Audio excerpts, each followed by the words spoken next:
We are following breaking news out of the Arkansas governor's office. She says the president has signed off on federal relief money to help with storm recovery in the state.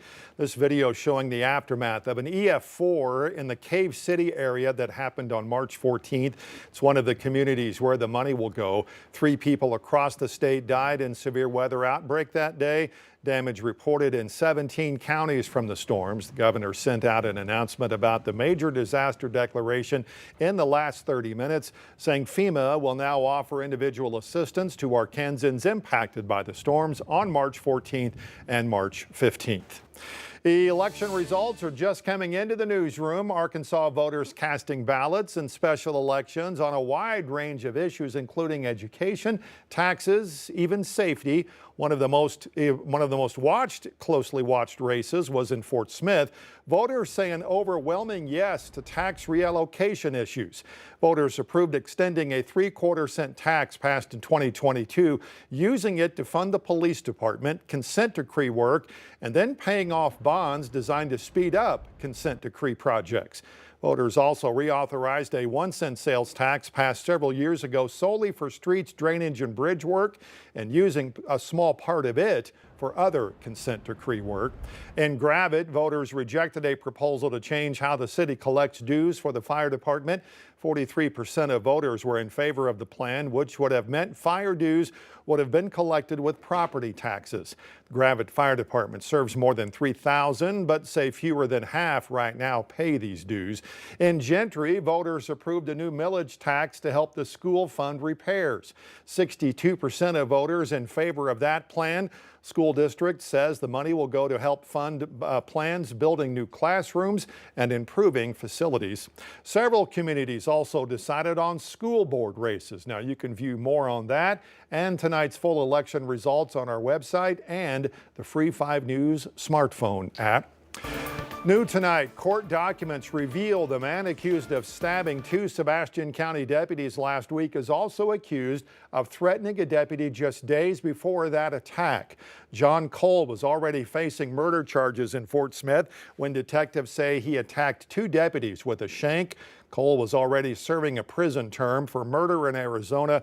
He was transferred to Sebastian County to stand trial for another murder charge.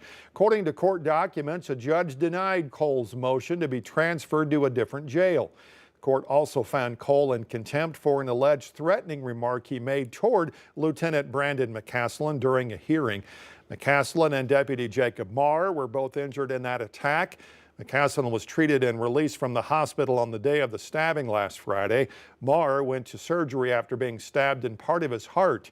He was moved out of the ICU Sunday and is on track to make a full recovery.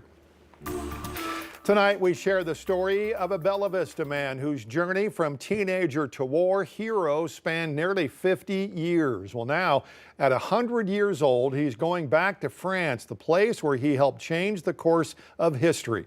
5 News reporter Lauren Spencer introduces us to KB Smith. Outgoing, just friendly, wonderful person. Kenneth B. Smith, but known to most as KB, joined the Navy when he was just 17. July 1st, 1943, we boarded the USS Satterley up here. And one of the members of the group was Henry Fonda. KB became a part of a historic moment when his ship fired the first shots before the Normandy invasion. We trained in the Pacific and were chosen to for D-Day to support the 2nd Ranger Battalion at Point du Hoc. He's the last surviving member of the 276-man crew. He's been back to France the past 3 years to celebrate D-Day and honor the sacrifices made. It's kind of strange when you get back over. I always look for somebody familiar, but it's a little tougher to find every year. But this year, KB is preparing for his most special trip yet. He'll leave the U.S. at 99, but he'll land in France at 100 years old. It's quite an honor. Tuesday, a room of people gathered to celebrate KB's birthday and send him off to France. What a surprise that was. This celebration is more than just a milestone. It's a tribute to a generation that's fading from memory, says Lieutenant Colonel Jim Parsons. We wanted to honor him tonight and be able to tell his story. while we still can. And as KB approaches 100, he says he attributes his life to the people around him and a Navy-taught habit that's stuck with him. Have a good wife. Now, she took real good care of me. Picked up a lot of good habits in the Navy. And still to this day, I still make my bed first thing in the morning. In Rogers, covering news where you live, Lauren Spencer, 5 News. Happy birthday to KB. Now, he says he plans to make that return trip to France next month. Federal funding is helping pay for breakfast and lunches for students in Lincoln. The grant program providing free meals for students without requiring household applications. Lincoln Public Schools say the government will reimburse them 75% of the cost. The district will pick up the remaining difference. This is going to take a big weight off of a parent. And as a parent of children in this school, I know how hard it is to feed your kids on a monthly budget. So with us going free, everybody can eat at a free cost without stressing over paying a large lunch account or having to worry about how you're going to feed your kids that day. Program, by the way, goes into effect at the start of this next school year this fall. Meanwhile, the Garfield Scholars Academy celebrated its first kindergarten graduation tonight, a milestone for local education. That school has operated since January of last year with curriculum emphasizing local agriculture and economics. 5 News reporter Laura Castleman tells us more about how the program is remaining accessible through open enrollment and free tuition. Garfield Scholars Academy's first kindergarten class walked across the stage tonight, but leaders say this graduation is about more than just academic achievement. It's a testament to the power of local education rooted in the community. Established in 2024, the school has operated from First Baptist Church of Garfield, providing tuition-free education that reflects the agricultural and farming heritage of this rural community. We really wanted to keep it local so they didn't have to, ride for more than 10 or 15 minutes.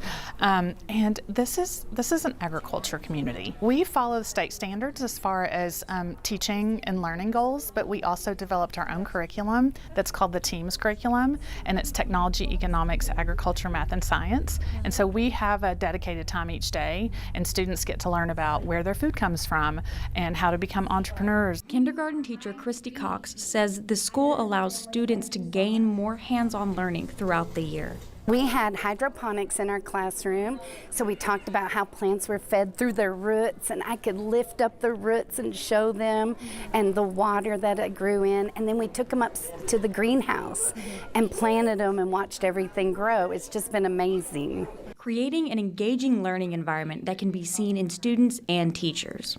I enjoyed it a lot because we always write very good, and we always have fun at school because on Fun Fridays. And parents say the school offering more than just classroom opportunities is vital for student retention. Taking them out and doing the field trips and doing the more hands-on stuff is the stuff that they will remember and the stuff that they will retain. They have a lot more fun that way. When you sit them in a classroom all the time, that's hard. I think it's just making sure that they have fun, they remember this is our biggest accomplishment that we can do with them. Covering the news where you live, Laura Castleman, 5 News.